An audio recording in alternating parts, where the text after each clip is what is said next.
hoje eu trouxe para vocês o resumão da primeira temporada de Solo Leveling. Uma série de portais que ligam o mundo a uma dimensão alternativa apareceram do nada há 10 anos, contendo monstros mágicos que são imunes a armas convencionais. Aqueles que despertaram as habilidades para enfrentá-los são chamados de caçadores. Eles são classificados com base na quantidade de poder mágico contido em seus corpos, como rank S, A, B, C, D e E. Uma vez que esse poder tenha despertado em alguém, ele não aumentará baseado em um esforço individual e o seu nível não poderá ser alterado. Porém, quando alguém que já é caçador desperta novamente, isso pode mudar. É chamado de segundo despertar. O governo quer os recursos que os caçadores coletam dentro das dungeons. Ele está interessado em usar as pedras de essência e os cristais de mana como fonte de energia, gerar eletricidade com uma energia limpa. Jin Yu-sun é o caçador mais fraco da humanidade. Ele costuma fazer as dungeons com a sua amiga Juhi Lee, que fica muito preocupada com ele, pois sempre é ferido e ela o cura para que não morra. Eles vão em uma dungeon rank D com uma equipe e o Jin-Yu consegue apenas uma pedra de essência de rank E. Ele precisa de dinheiro, pois como seu pai desapareceu, ele precisa sustentar a família, pagar a faculdade da sua irmã mais nova e pagar o tratamento da sua mãe que está com a doença do sono eterno, que surgiu desde que os portais surgiram e como é nova, ainda não tem uma cura.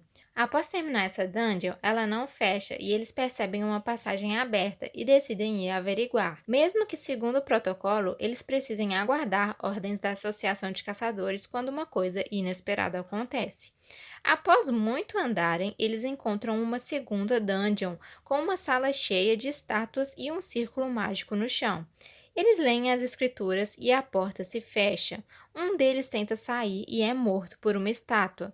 Após isso, o chefe da equipe, Sr. Son, perde o seu braço com o ataque de uma das estátuas. Ele relembra o que está escrito nas escrituras, que diz que primeiro deve venerar a Deus, depois louvar e por último provar, pois sem isso não sairão de lá vivos. Assim, o Jin-Yu percebe que essa dungeon tem as suas próprias regras e que essas escrituras são o que precisam fazer.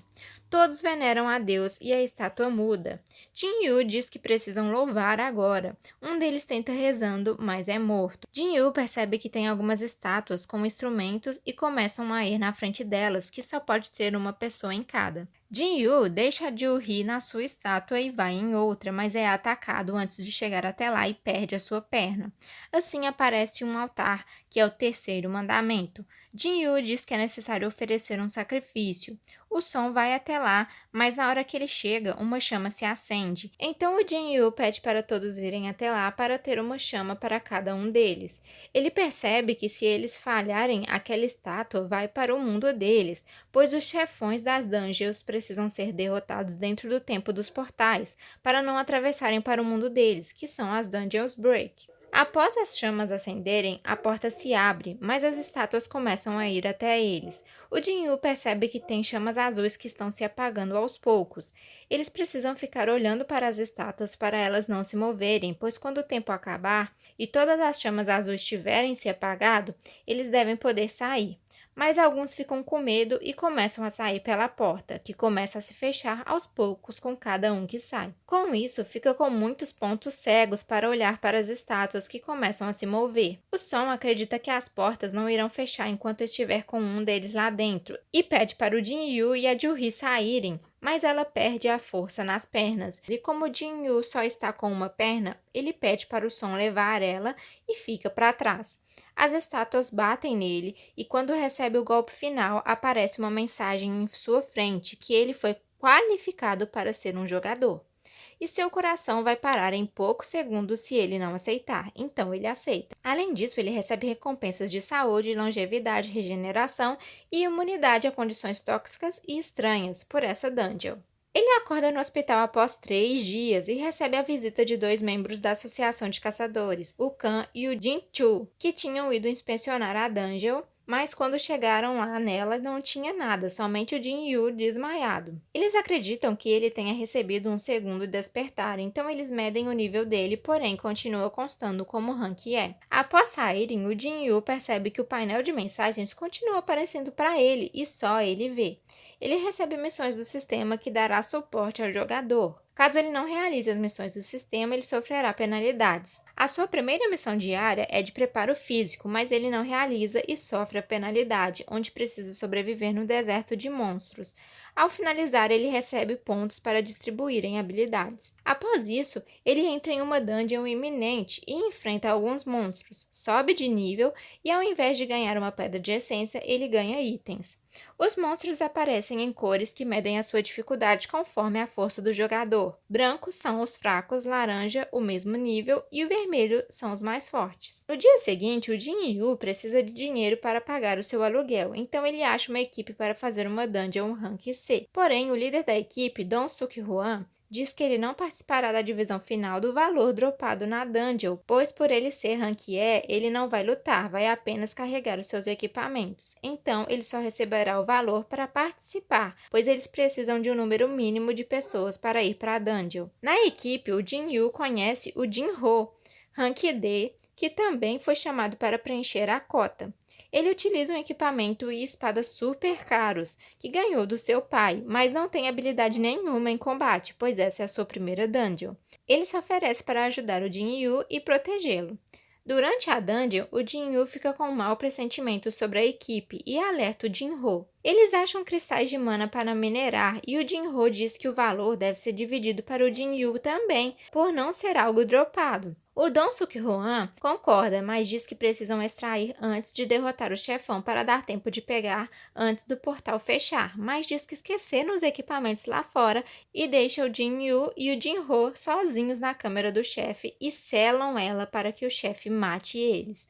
Assim, o Jin Yu luta com o chefe e o derrota. O Jin Ho fica surpreso com as suas habilidades e pensa que o Jin Yu é um rank falso, aqueles que conseguem ocultar o seu verdadeiro poder e registram um rank mais baixo, porém essas pessoas são aqueles que matam por diversão. O Jin Yu pega a pedra do chefe e o Jin Ho escava os cristais de mana. Neste momento, a equipe volta surpresa que estão vivos. Eles pensam que é o equipamento do Jin Ho que derrotou o chefe e chamam ele para entrar na equipe desde que ele mate o Jin Yu. E se ele recusar, eles irão matar os dois, mas o Jin Ho decide ficar do lado do Jin Yu. Assim, eles vêm para cima do Jin Yu, que recebe uma mensagem para matar todos eles, e ele cumpre.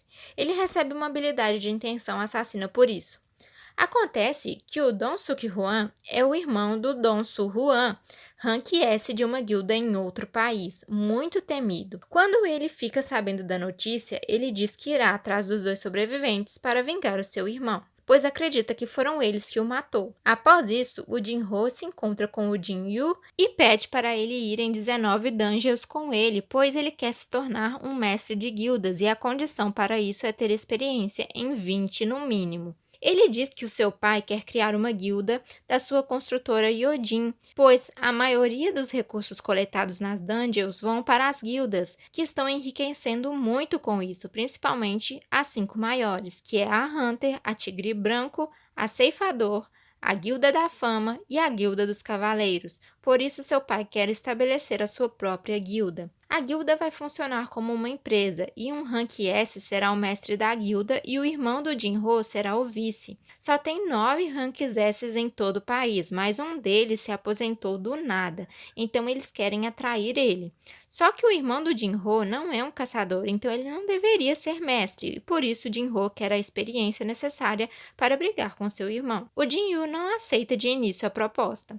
Em um dos seus treinamentos de missão diária, o Jin Yu ganha uma chave para entrar na dungeon do Castelo Demoníaco. Lá ele pode ganhar o Elixir da Vida, que cura qualquer doença, e logo ele pensa em sua mãe. Ele usa a chave abrindo a dungeon e luta com um monstro, mas quase morre, e com muita dificuldade consegue derrotar o monstro e ganha como recompensa outra chave e a fórmula de Elixir da Vida. O Jin Yu percebe que se entrar no castelo agora irá morrer, então ele pretende voltar em breve, pois precisa ficar mais forte. É então que ele decide aceitar a oferta do Jin Ho, desde que seja apenas os dois dentro das dungeons, para não descobrirem sobre ele.